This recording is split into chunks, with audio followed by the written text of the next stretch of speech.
ask you first. I mean, we asked Jared actually about it. Efton being named that 53-man roster. I mean, have you got to watch some of his preseason games? I mean, how proud of that kid are you? If I told you to watch preseason games, you'd probably ask me what I'm doing in camp. I get snippets, get filled in, obviously with the Twitter feeds and coaches, they get a partake in some of those things. But it was ironic. His dad called me right as our staffing was ending this morning, and gave us the news. So I called him back, senior, and I said, hey, look over to FaceTime.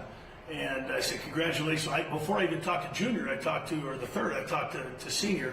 And so it's kind of cool. So we FaceTimed, and then as we're getting ready to hang up, all the young coaches in the office were like, Coach, hang up. And, after the senior, hang up. And he's like, well, I've never hung up from a FaceTime. I don't FaceTime at all. So we were it was a battle of the hang-ups on FaceTime. And I don't know who won. We'll call it a draw. But pretty cool deal. And then ironically, before we came in here, Coach Pierce was on the phone with Efton. He was in the hotel and having it's just who he is. Just having a moment with him. And, obviously he's going to say thanks to everybody, but the big thanks goes to himself and family. His journey started a long time ago. This just wasn't 5 years ago. This was a long time ago that started, and it starts in the house. Coach once said it best, like education starts in the house. So that's where it all starts. And he was taught better than most, and he's a better learner than most. So exciting day for Eagle Nation and Pat Nation. Just tell us a little bit. I mean, you got, it's an interesting week because you got film, you got tape on your first opponent. Tell us a little about what is Incarnate Word, what challenges they present. And I know they didn't have their best showing against Nichols, but what do they bring? Well, as much as you like to play your best ball every Saturday, that's not always going to be the case. That's the anticipation. Not always going to be the case. Obviously, they probably expect to play better than they did.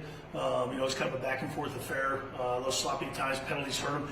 And the timely points of the game where they had their penalties or they had their turnovers, it was just, you could have been at a worse time of the game. I mean, they scored their first touchdown. It gets called back on a hold by a receiver, and the next play they throw a red zone interception. So it's almost like they go from scoring 6 to giving up the ball the next play.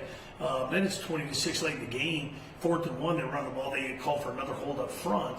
So instead of 4th and 1 or first and goal from the 4, it's now 4th and 11 from the 6, and the ball's batted down next. So it was closer than what the score indicated, and I know it was only a 2-score game, but they get after your quarterback, they challenge you at receiver, they play their safeties low, they're a quarters team, like to get those safeties in the run fits. They're at her about 7, 8, 9 yards. I mean, they are flat-footed, staring at the quarterback, a lot of eyes. They're going to take risks. I would expect them this week to probably spit the ball out to the playmakers a little bit more. The run game got untracked a little bit in the game. But they were just out of sync a little bit. You could tell that there's some frustration setting in when it doesn't go as planned.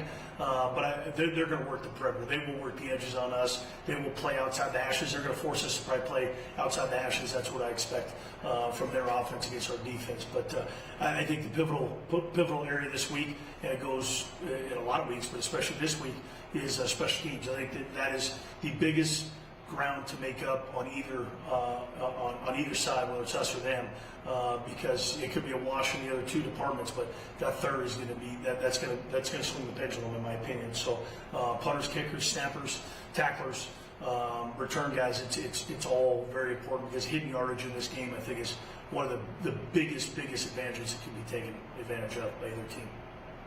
Looking at Incarnate Word's schedule, from what I saw, this is their only home game in their first 4 overall games. So to have that kind of energy they'll bring of having that loss but being on the road, now this is their shot at home, the first one for a bit, and y'all are coming to town. What can you do to, I guess, kind of dispel that and be able to get a win on the road against a team that will obviously even be more hungry for winning their home? Yeah, football's an adverse sport.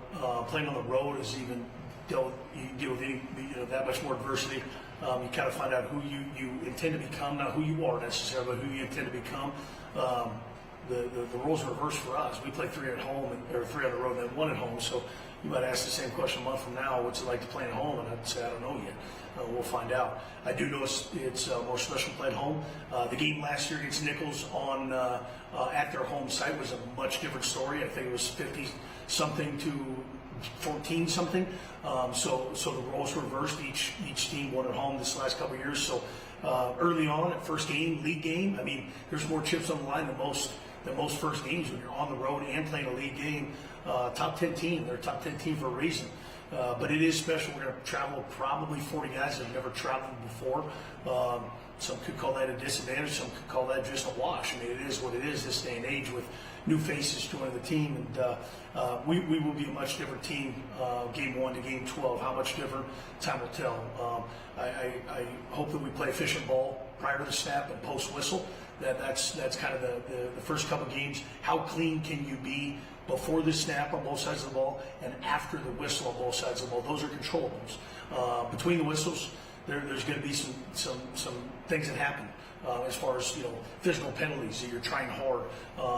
That technique maybe isn't, but we can control it before the snap and post whistle. So they'll be fired up. They'll be angrier than they would have been probably with a win, which doesn't bode well for us at all. But we're playing at their spot in San Antonio. Weather's warm at night. So they got a lot of things going for them, and we'll find out kind of who we start out and intend to become come 6 o'clock Saturday. And I know the energy was palpable in these last few weeks of fall camp. The scrimmages, everything, we could see it for weeks coming in. And I know there's still some more to do this week before you leave and get there for the Saturday game. But how is sort of that energy feeling now this week of sort of setting it up? Okay, it is game week. We are here after all this time. This is the week now it's up here. Well, I mean, there's still a lot of teams in this country that are undefeated, so the energy is going to be palpable. It's going to be tangible. It's going to be evident. To me, how much energy you have now, as opposed to no matter what the record is, come late October, early November, how close can we be to the energy we have now? Regardless of the bodies we have, regardless of the record we have, regardless of what the weather's like that's real. That's competitors. So it is going to be energetic, and there'll be a lot of emotions leading up to game time. It's half the team that's on the flight will play their first game at a Division I level or in an Eagle uniform. So you almost have to downplay the first game a little bit because they're gonna be so hyped up. You almost got to bring them down a little bit because the juices are gonna be flowing as they should. But how those juices flow in 6 or 8 weeks, that determines was it just an uptick for that first one, or is that who you really are and intend to be? So time will tell. Time will tell. But I'm excited to see what this bunch puts together with 15 at quarterback. Coach, you told us about how your defensive line is the strong suit, of course, for your team. But is there something to, seeing a quarterback that threw 3 interceptions last week, is there something to trying to get to him, trying to make him feel even more uncomfortable and making that maybe an advantage? Like, is that something that you guys will try to do, or is it just new week? No, I think that's the biggest challenge at that defensive line. I heard you talk to Isaiah about kind of what more do you work on. The more experience you have, they're the most experienced bunch on our team, so we expect more responsibility to put on their shoulders. They've got to affect the quarterback more. They've got to affect ball games more than we did last year. They have to. For us to be the team we intend to be, they have to put that on their shoulders and be grown-ups and say, okay, we matured, we're most experienced, lean on us. Give us more to do, and we will do more with it. We have to get home more. We got to cause more turnovers. How your turnovers go usually depends on how your front 4 is. And last week there was 4. A couple were, one was a bad snap. Obviously there's a couple interceptions. One was a great play by the corner in the flat. So it wasn't just thrown to the opposition. They made some plays, and to do that, they affected the quarterback, got him off the spot. So a DB is better because the D-line's better. It's usually not the other way around. You make guys behind you better, the more you're getting the quarterback to be uncomfortable in those situations. And being an O-line coach forever, I know that feeling. My job is to protect and keep the quarterback upright the entire game. Build the cocoon and let him thrive in the cocoon. And we want to do just the opposite on defense. And it starts up front. We have to lean on those guys. It can't start in week 6. You've got to rely on your most experienced group, and that is the D-line. I remember in fall camp you told us a little bit about Jared Taylor's going to throw the ball a whole lot more. And we asked him if he was excited to throw the ball a whole lot more.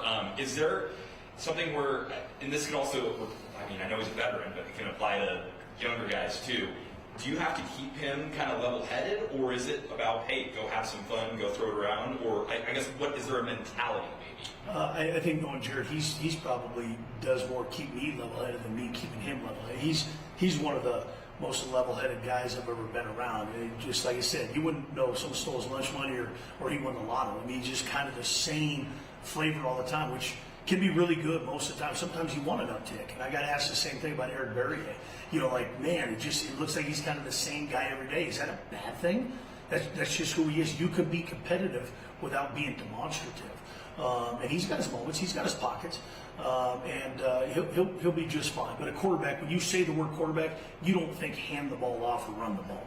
If a quarterback runs the ball, you're going to say, here's the running quarterback, or here's the backup quarterback. They bring in short yardage situations. He wants to be known and will be known as a quarterback at East Washington University, which is one of the most prestigious positions at this level, at this school over the past 2.5 decades. It's darn near unprecedented. So he wants to be talked about, and he will be talked about based on his prep and based on his performance over the next 12 games.